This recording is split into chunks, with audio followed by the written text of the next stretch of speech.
And what we're going to do tonight is we're going to go through the NBA lobbies and see who is doing well. That would not be the MB Habes account. The MB Habes account is not even remotely in the same stratosphere as the leaders in the NBA contest. And we'll talk about that, I guess, a little bit. But I'd like to see who's actually winning, because that would be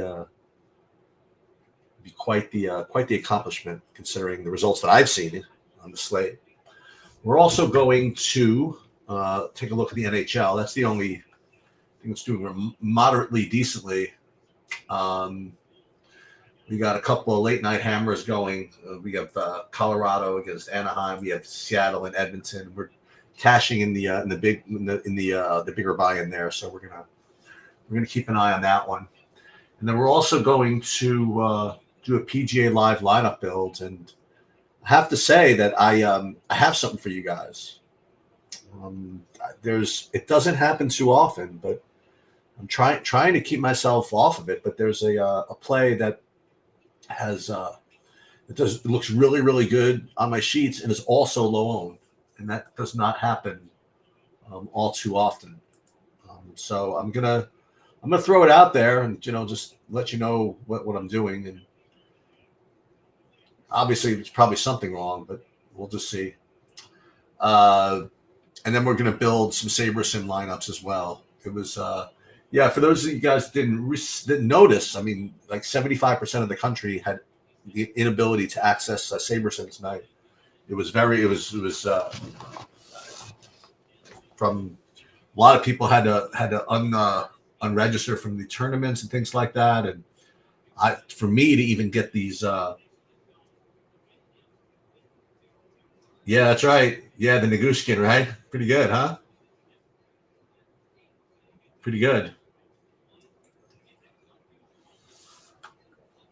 And I'll tell you this: if you followed my early video today, which I kind of got off it, I think you'd be getting all the cheese. I'm pretty sure if we go back to it, that I had Konecki and those Philly guys, and that would have been, I'm afraid to look and see how much money that would have made. I'm not watching me do anything really. We're just going to go over the lobbies, and then we're going to do the PGA lineup build. NBA, I'll share my screen. The NBA was a train wreck, but let's take a look. Entire screen. This. Let's pull up. I guess we'll pull up the big buy-in. Then we'll do the lottery. The big buy-in here. Check out this score. This is like a tremendous exhibition of low scoring. I mean, it just doesn't get any better than this.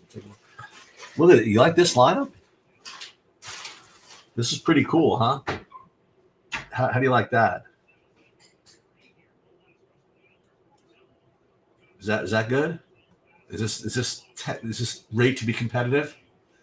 I don't know, man. I still got two guys left. So if Skylar Mays and Evan Mobley get like 100 points each, I might be in contention. Luka was off to a really good start. Then they just, I guess, shut him down or something. I don't even know what they did with him. But he ended up with only 51. That was after getting, I think, 29 in the first quarter, something like that. Then the Josh Green at flat 4K at 37% ownership, just crisp 8 points in fine style. The Hauser getting the start at 4,400, a crisp 1650. So it was not good. So let's take a look and see who is doing well. I mean, who's got a score here? Well, I'm pretty sure the Whistles Go Woo is going to win, regardless of what he has. We'll take a look. So DeColts has the lead here with 300, and this is what the winning looks like now. It's got Green. Oh, this was the thing. It was Lillard. That's who you had to have. Hey, what's going on? Hey, what's up? So I'm just looking at what's required to win on a slate like this. I guess you had to have Lillard. And oh, look at this. We had a D Lively at 36 fantasy points, something like that. And then Randall. I don't know if I showed you, but this was my beauty. This is a tremendous performance here. 186 points. And if I really smash in the second half, I could get up to 200. So we'll. Oh man, that's rough. So we'll see. We'll see. I got a lot of that same stuff. Yeah. So we'll see how it goes with that. Who is it? Who? Oh, so we did have a. Who got the goal there, dude? Who are we looking at? Hold on. Who was I talking to? So Stoner, who got this goal here? Oh, then nobody got the goal. Okay. So this is like the closest thing we have to a sweat here. So I'm just looking at this. So obviously Lillard had to win. So I imagine that regardless of who the whistles go woo here is, he's the favorite. Yeah. So he's got 52 left. I don't know. McGee doesn't have to do much, but he only needs to get about 20 fantasy points out of Mobley in the second half. Should be good. Let's see who else is here. No one even has 51 minutes left. Get off me. He's got Fox and Strus, so he's got a shot. Yeah, you somehow you just had to have not had Luka for openers, and been happy with when he scored 29 points in the first quarter. You just knew that he wasn't going to score anymore somehow. Petty theft. He is not well. He's got Mitchell in the second half, so he can do something. 0.3% owned Cam Reddish, and then it does not look as though anybody else is really in contention. Let me pull up the lottery and see what's on the top of that leaderboard.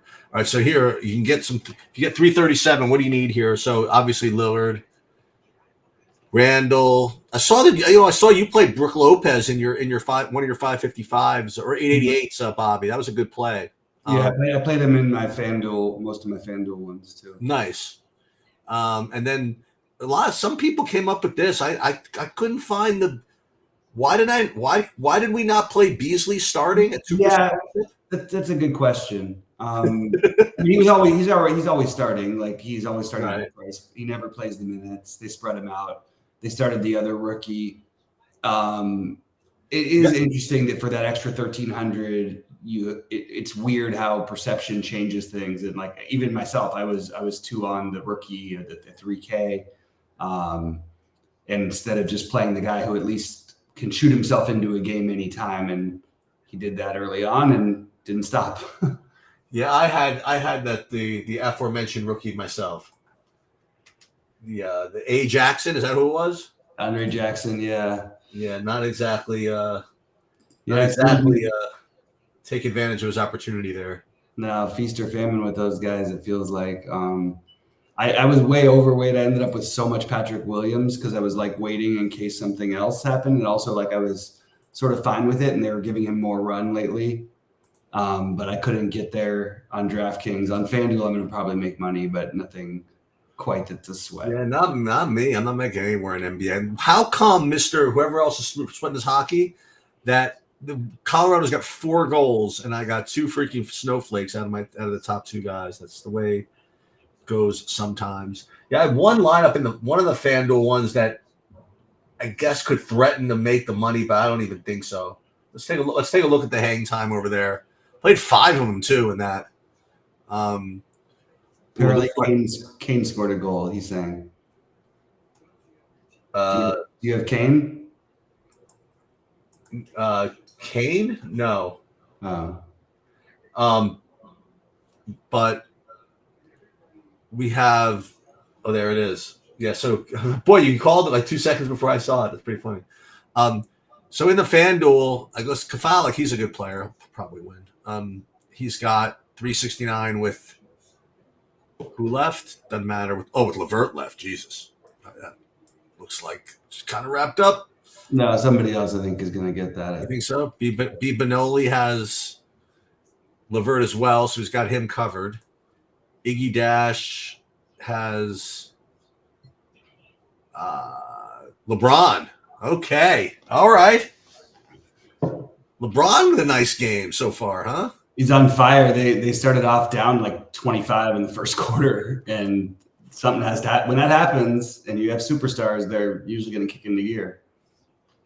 It's a lot about game flow these days, this time of the season, and which rookies are getting the chance and take advantage, and which guys, put up one fantasy point. That's true. But that was really weird how the whole like kind of slate fell apart, Yeah. I'm going to finish near the top of like the 100 single entry on DraftKings too. Which one? The 100 single entry. It just had the least snowflakes. I would have, if I had a Chicago, that game looked like it was about to be in overtime for a minute. And then that would have been nice, but nothing that's too exciting for me. Well, that's better than that. So which one, the single entry, the Showtime? Yeah. Let's take a look at that. Let's see. Where are you? What place now? I'm in 41st, but I'm probably going to end up in the top 5. I don't know if I. You got 48 here. You got Mobley and LeVert. Okay. So even if they just do what they did in the first half, that's like over 300.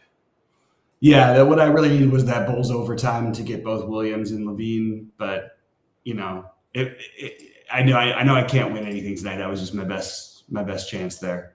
Yeah. On DraftKings. On FanDuel, they're much better lineups, but they really don't have a chance to win. Like 340s. How much did I know that what's his name was off to a really hot start. Hardaway had like 28 fantasy points in the first half.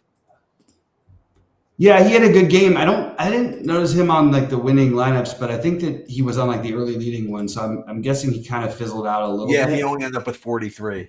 That's pretty good. I know, but yeah, he did. Yeah, it wasn't like he ended up with like 70 or something crazy. Right. Yeah, well, it was a weird game from Luka. I don't know what happened. He had 29 in the first quarter. Then I saw like he sat out the last 5 minutes of the second quarter, and I guess the game was over. And he didn't come in again. I don't know what happened. Yeah, they were up by too much. Oh, okay. Oh, so this 13-point thing was an illusion. They were like up by more. It was like a lot of the game. It was 20 plus. We should just bet Dallas over like every game until further notice. I mean, what's crazy? They barely cleared the over. I don't even know if they cleared the over. I think it was only 243. Okay, yeah, but still, they only cleared by 4 points. Like, yeah, this is like what I mean. Like, it's getting to a point where the numbers are getting like, okay, if you get to 250 overs, that starts to be a tough. And that's what I'm running into with the Pacers. But like, you kind of always have to bet the Pacers over. Like. By the way, shout out to you for last week. I played 2 lineups in golf that we built on the show that both cashed, one pretty deep, like in the top 200 of the millionaire thing or whatever. And they were both 6 of 6s, and it was good stuff. Yeah, I ended up cashing in the Snowman actually. Beautiful. I just kind of, you know what? Nothing was no golfer was really that great, but they just kind of hung around and all made the cut, and just kind of creeped. You know what I mean? And when they all make the cut, they all creep, and eventually you overtake the guys that only had 180 going to the left. You know what I mean? Or whatever. So got there. Yeah. But I got something for you guys today, and I got something for you, Bobby, because I know you're gonna love this play. Well, cool, because I haven't entered anything with golf, and I'm gonna enter now. Yeah, and I got one good play, and I got another one, which is like it's like if you just like literally just looked at the salaries, you would say, "Oh my God, I have to play this guy," right? As a matter of fact, let's have some fun. Let me just put the salaries up. I'm not gonna cheat by ranking them in any way. So I'm just going to list them by salaries. Do you see? Do I have the whole screen shared? Yeah. So I'm not going to tell you even what. I'll tell you this. It's somewhere above 7,400 because that's what my sheet looks like here. I just want to see if now you have literally 36 choices. You know what I mean? So the chance that you get it right is very, very small. But I have a feeling that you are not going to take too many guesses to come up with who I think you are going to want to play, because I think it's just like I just think it's like it's extremely good play. Wait, so but what's the criteria though? No criteria. I'm just saying. Well, I'm only because the sheet that I'm showing right now has only down to like 7,400 range, so it can't be below 7,400. I'm just listening by salary, so I just want you to just look at the player name and the salary, and then you just tell me who you think is a good play. I'll promise you. I would find it impossible to believe that this one player would not be a priority for you. See, I know you're thinking of someone different because the first person who stands out to me is Ben Griffin. Okay. The other, like I always like to play Eric Cole, but I'm trying to figure out what you're thinking here. I really can't. Yeah. Okay. So I'm going to tell you first. I'm going to tell you who I am really, really high on. And again, it's just my process. The way golf works, I'm telling you, it's just so difficult to find a guy that rates well, that projects to be low owned. But I got one for you today. So I have Chris Kirk, who's listed as like the third best play for me, and I have him listed at 8% ownership, and it's literally across all the sites have him at like 8%. So it's not like, somehow it's getting skewed some way. So I don't know exactly what the deal is, but I really, really like him, and I like Spawn also.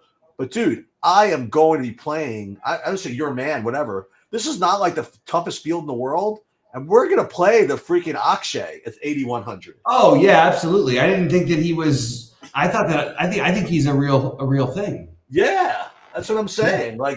Like on a weak field, I wouldn't have been surprised if he were like 10K. Yeah, absolutely. So I really like that. Yeah. So you play like Kirk and you play Boccia, and then you have the same situation where you have with this dude all the time. Like Russell Henley, when the models like him, they just freaking pound away at his ownership. You know what I mean? Like he looks like the best play, but they're putting him like 25%, and I've just seen this so many times. I don't know, man. I just don't know. I might, and the Aberg, I mean, he's 25%. I mean, that's I almost would rather pay up for the Aberg than Henley, if you want to know the truth. Yeah. But I don't know. I'm going to play Spawn. I'm going to play Kirk. I'm going to play Akshay.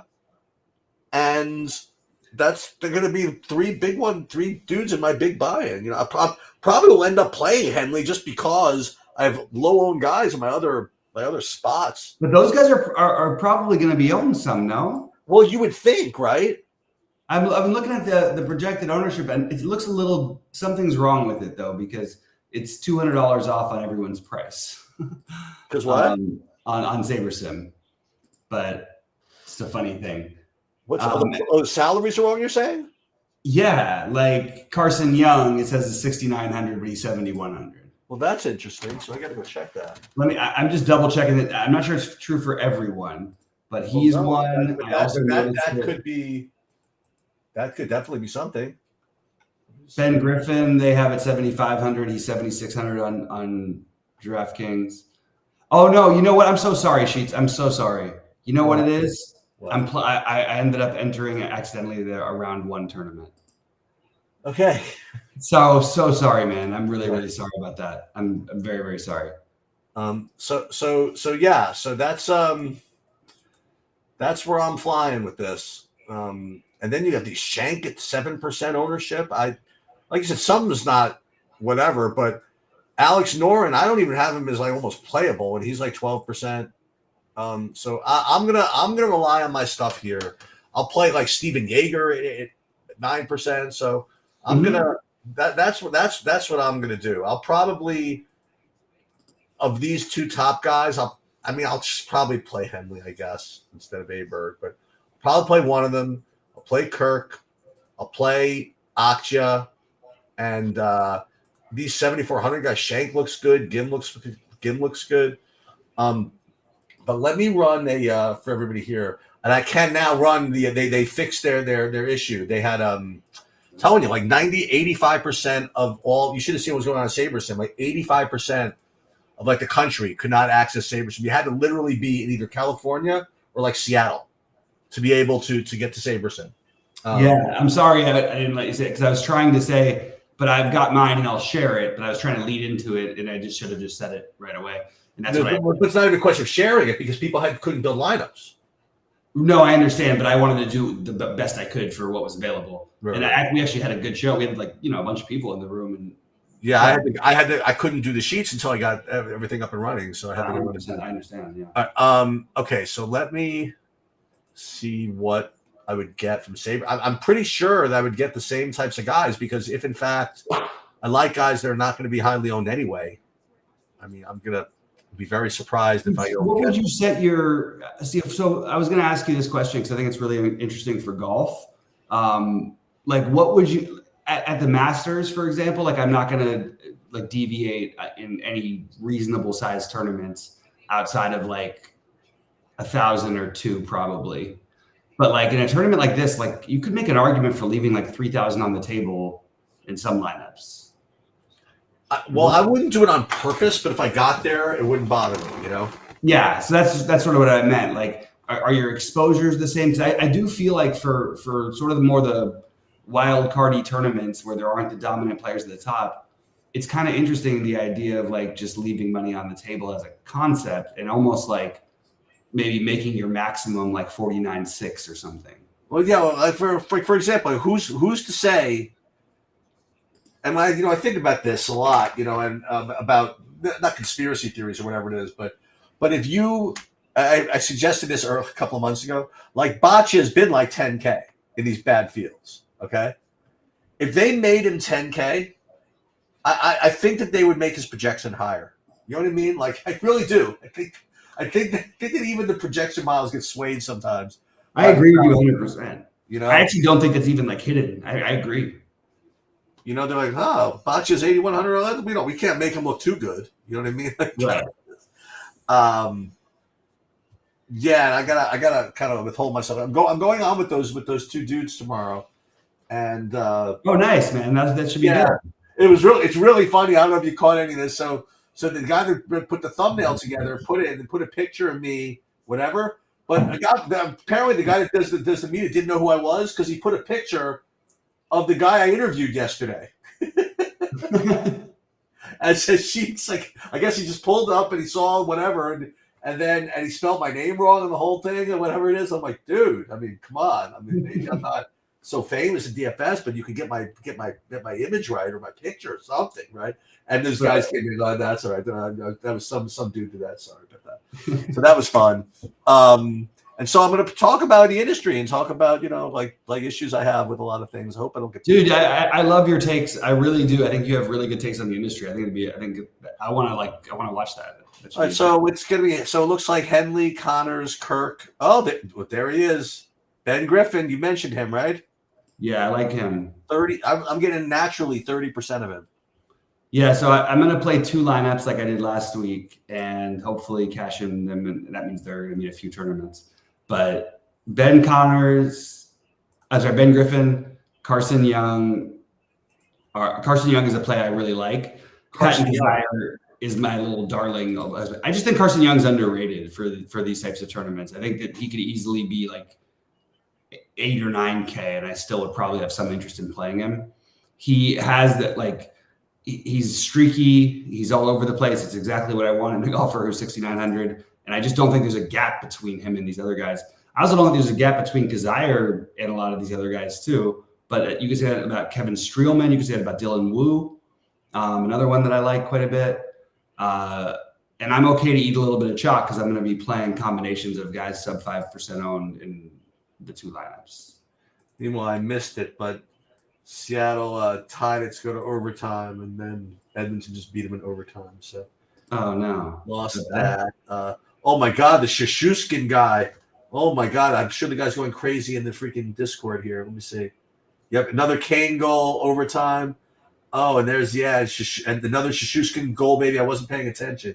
Yep, that is true. So I'm gonna cash over there.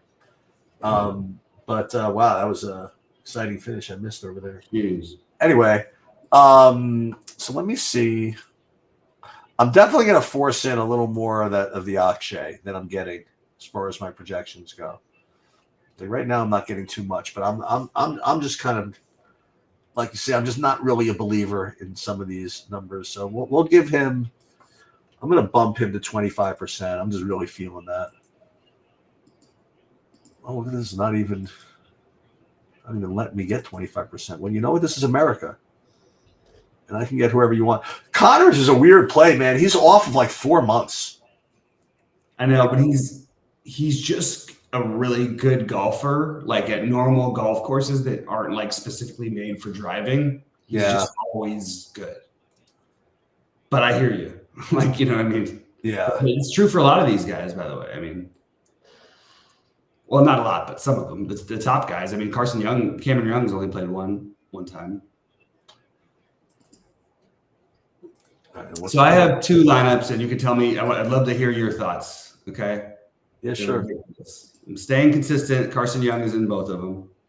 Nope. Okay. One in the $88 here. So, my 88. So I've got Carson Young, Corey Connors, Bhatia, Ben Griffin, Cameron Young, both Youngs, and Kazire. And my other one is Aberg, Siwoo Kim, Adam Svensson, Matthias Schmidt, Dylan Wu, and again Carson Young. Yeah, with the exception of not having Kirk, I give full approval. Oh my God, and Kirk was my guy. Shoot. That was the one I wanted to add to the 88 one. Shoot. That's fine because I wasn't totally sold on my I like Schmidt and I like Svensson. Yeah, Schmidt was really good to me last week. Oh yeah, me too. The only in the 2 lineups I played, he was one of my guys. He was one of my 2 in all. Yeah, so what happened here that gave me a little bump? And he was pretty low owned, right? Like he wasn't like as high owned as I thought he would be. He was like owned, but yeah. It wasn't like crazy. Yeah, I like the Kirk idea. That's the right idea, I think. Oh my God, dude. I really think like if I scripted like a 50% of the builds have Kirk on SaberSim, like why not just go 100? Maybe if I could do that little lottery thing anymore, if I was allowed to play those small stakes, I would do it every week. I would love it, you know? And it would probably help me become better. Yep. Let me just take one more look at a couple of things I want to just double check on, and then I want to look at take a quick look at the slate for tomorrow. What about Harris English? Did you have any thoughts about him this week? Yeah, I didn't get to him. I know what's his name didn't mind him. Rick didn't mind him, and he actually had a lot of guys that you mentioned that he really liked. This Schmidt and the Svensson. You said Svensson, right? Yeah. Okay, I'm taking Svensson as well. I'm now playing 3 lineups. And you like the Jaeger too, yeah. Jaeger's not bad. Yeah. Did you end up with any Dylan Wu? Let me see what I did. These Woos, I feel like they always give you a shot. Yeah, it's like it's not sure which Wu you're gonna like though. But the funny part is, like, I like Justin Suh. Like to speak of other guys at the top. I didn't get too much of the Wu this time. But what? But like no. But my only question about the Dylan Wu, and I understand Brandon Wu's supposedly better, whatever. But I have them the same. I mean, they're basically like the same, and they always. I don't know. For me, they always hit. Maybe they're just 2 of those guys, you know. You know, this dude Kafalik really looked like he's in good shape in this 100K here. I mean, he's like kind of a lock. He's got Levert, and he needs 4 points, and like no one's behind him. Oh wait, no, okay. So this one's he's got 45. Somebody's got to have a Sabonis lineup out there, right? Let me see. He had like 50 at halftime. Oh really? So this guy's got Mobley and Herter. Okay. Oh, so you're saying that Sabonis lineups would be the ones that Well, I was just thinking, like, I don't know, because like Lopez was such a great play over there. Yeah. And no one's got multiple. I mean, I'm trying to see if there's anybody's got. Okay, so this guy's freaking McLovin. You know what? F you and your 67 PMRs here. Let's see. He's a very nice person. I'm sure he is. Oh, this guy's got. Oh my God, he's got D'Angelo Russell, and Levert, and Mobley, and look at this lineup. This is what you need to do, man. You got Randall and Brook Lopez and Drew and Lillard and Hardaway. If this guy doesn't win, I mean, he should like retire. I mean, how do you not win with this? I don't think that he's even looking at it because he's probably got $500,000 in cash games. Yeah, I know. I'm sure. It is hilarious to me, these high stakes cash games where they just take and like the same thing cannot be right to leave. This is an interesting other thought I was thinking about. Like, wait a minute. You should have Colorado's like piling it on here. This guy he's got 7 goals now. Any chance that any of my guys are scoring these? It's like ridiculous. It's like no. It's like every Curvatana. I mean, this is like almost unheard of. It's the equivalent of I don't know. It's the equivalent of like the Raiders putting up 7 touchdowns and none of them being Adams or Josh Jacobs, pretty much. That's pretty telling. Yeah. What if that's a premonition to this weekend that Michael Mayer is going to have 5 touchdowns? There it is. That.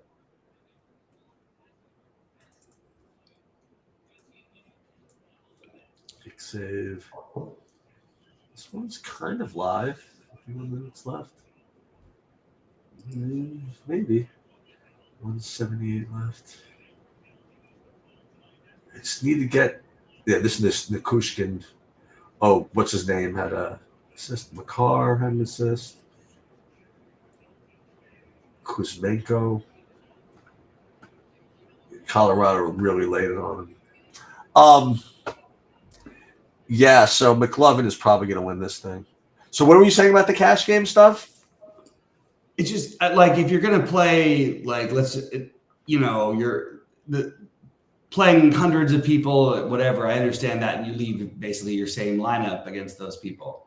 But if you have people playing you for if you have 4 people playing you for $25,000 each, if you're these guys, and they're all different people, shouldn't you play your cash game based on what they're going to do rather than what you think is the best cash game lineup to some extent? Well, from what I hear, again, I don't really know too much about it, but that's exactly sort of what they do. I think they know each other's styles, and then they try to like outgame each other and stuff like that.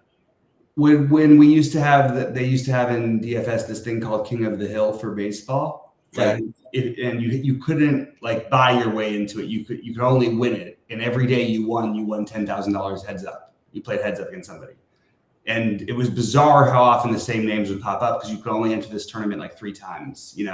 3 times to enter just to get a chance, and that's like still beating hundreds of people or whatever. So I won it. I won it.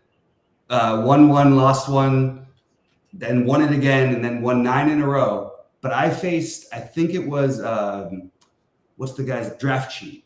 I faced him 5 times, which is bizarre because, again, he couldn't like max enter. This is not like a thing where he had it just was crazy. But whenever I played him, he did the same thing every time. And he full stacked on 14 game slates. And I just think that's a terrible strategy for cash games in a sport like baseball. Because if you just literally picked out the most likely home runs, you're probably better off than that, Right. Because you're just relying on that one thing. Whereas in tournaments, that's the exact thing you should be doing, obviously. Anyway, I just think it's interesting. Like, would you spread out or would you change your cash game lineups if you're playing those stakes against 4 different people? I was trying to figure it out myself, and I don't know the answer. Yeah. Well, I have to say, oh, wait. Oh, my God. Do I have a sweat here? Oh, my God. Another goal for Colorado. They have 8 now. They're going a little bananas here. What are the scores like in hockey? Because when I used to pay attention to hockey, if you get more than 4 goals, it's really smashing. 8 goals is like unheard of here. It's like 30 points in the NFL or something.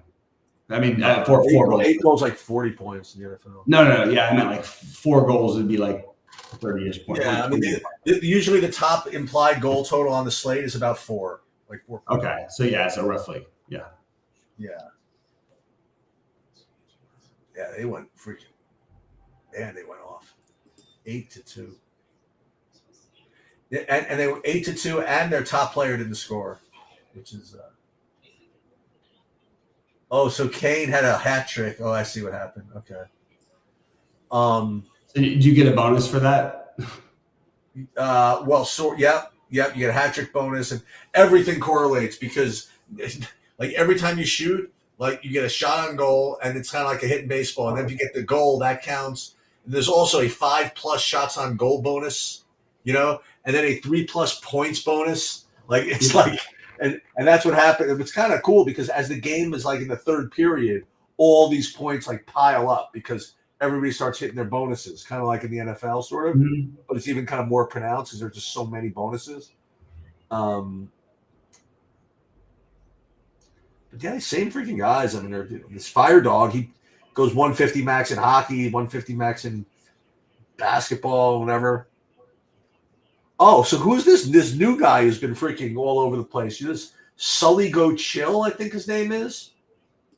I just happen to have noticed he's been like, not familiar. yeah, he's I guess a new dude or something, or a new account from somebody got banned. I don't know, but he's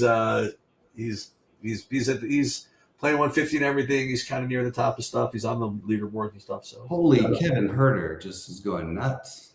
Oh, Herter's going nuts at 0.7% ownership. Nobody. There was some guy who has said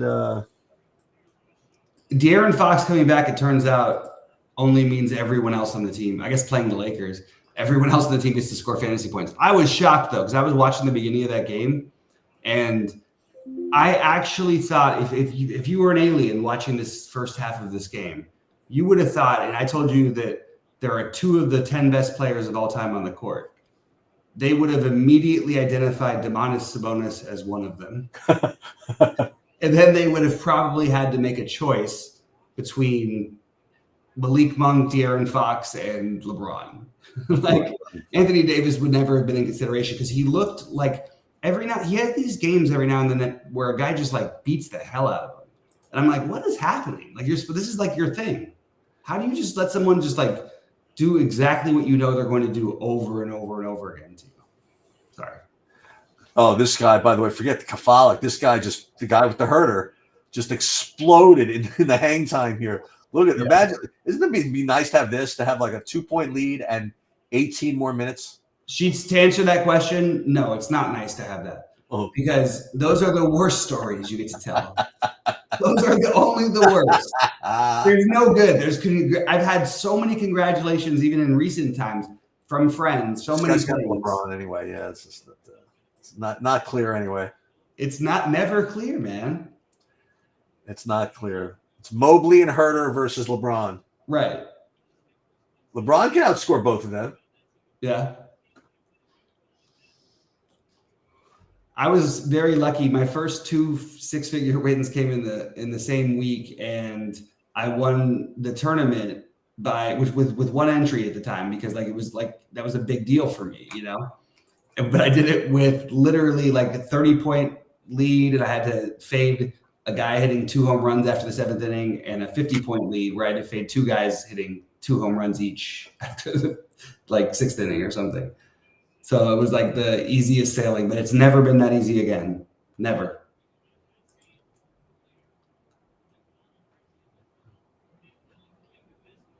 Joanne says she's got 122 in hockey with 122.3 with time left. She does. What's a good score in hockey right now? Well, having the time left is big. It depends what tournament she's in, but I mean, you need like 180 to win this thing.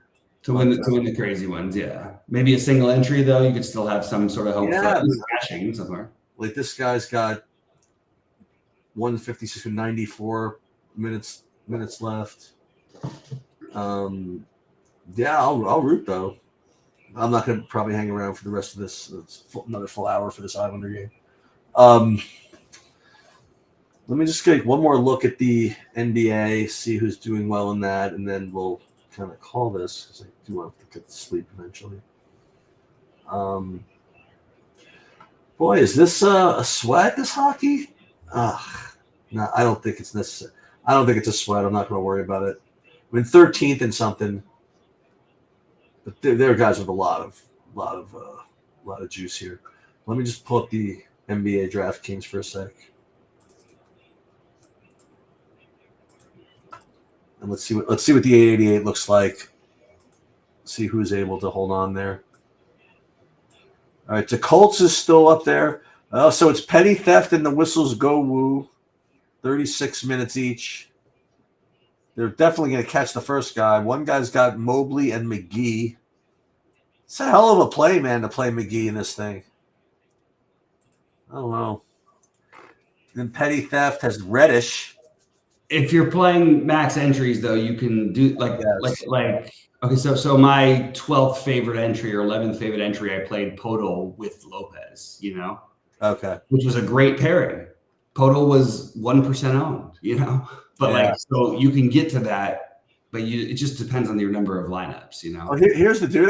Listen, I just called him out. The Sully Brochell. There he is. Here's that guy I mentioned. This new guy, whatever. Danilo Gallinari?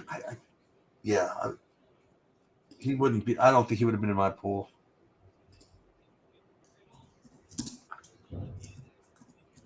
Get off me. Fox was a good play. That was a good play. Yeah. But it turns out that Sacramento, the answer was just Sacramento. Let's just play everyone from Sacramento and you're in good shape. Oh, but here's another thing. Like if I told, I mean, again, and you said this earlier, you're going to find people that you're going to say, oh my God, how is this guy so low owned? Whatever. Yeah. Okay. So you telling me that like Giannis gets ruled out and Lillard is 7% owned, you know? And on FanDuel, he's 50% owned because of the $900 price gap, which is funny because he's a better player on DraftKings. So the gap doesn't actually even matter. Right. And yet still I fell for it. I did the same thing, you know? Right. This is the thing. These are the things I get mad about. It's not even always about the winning and losing. It's like, it's about, it is about the process. And like, I shouldn't have been on Robert. I should have probably been, even though I don't think he ended up with a great game, but it was hilarious when Robert Covington had literally had the first 10 fantasy points of that game tonight. Oh, did he really? But he was 4,600. They moved him to 46 and 4,800. So he was nobody even thought about him. I was like, oh, this is the perfect troll game. You know what I mean? And by the way, Bogdanovich, who was 73% owned in all the high buy-ins, and now that Trae Young is back, he's the highest scoring player in that game with 45 fantasy points. Are you serious? Is that what happened? Yes, this is what happens. And it's frustrating, but like I'm telling you, there is like this, it has nothing to do with DFS and why they're doing it. It's just like the offense gets run through them for a game. They don't have a good night shooting, so it sort of goes back to DeJounte. And then when they're back to their normal flow, the guy feels more comfortable to run the offense. It's a really like strange thing. Anyway, I don't know how to measure it, but I thought it was interesting. All right, I'm gonna get out of here, dude. I'll put my golf stuff in, and I will. We got. Oh wait, hold on. Let me just take a quick look at the schedule for tomorrow. There's no MLB at noon. Don't worry about that. Only a two-game NBA. I think no recording tomorrow morning. Let's just go live and do it. Yeah, sounds good to me because I got that other thing at 1:30 anyway. So I'm gonna do the MMA thing and probably myself at noon, and then I'll do the 1:30 with the Lowell's people, and then. Oh, dude, I'm looking forward to seeing that. Is it going to be live or do you have to? Yeah, it's live. Oh, cool. I'm gonna jump in and watch it. And then then the 7:30 is just a 2-gamer, and then so we'll just go on at like 7 o'clock or something, bang that out, and then talk about the showdown. I think it sounds perfect. Which is a good football game, is what it is. It's Cincinnati, Baltimore. Okay. Cincinnati, Baltimore. We have a great game on a Thursday. It's literally, oh my God! I maintain the Ravens are the best team in football. They will win the Super Bowl, and yet I probably am going to end up betting money on Cleveland. Higgins is out. Yep. And then there's going to be Boyd. There's going to be Trent Irvin. Sorry. Alongside of Chase. And then because it's showdown, there's people are going to be speculating on the Drew Sample at 400.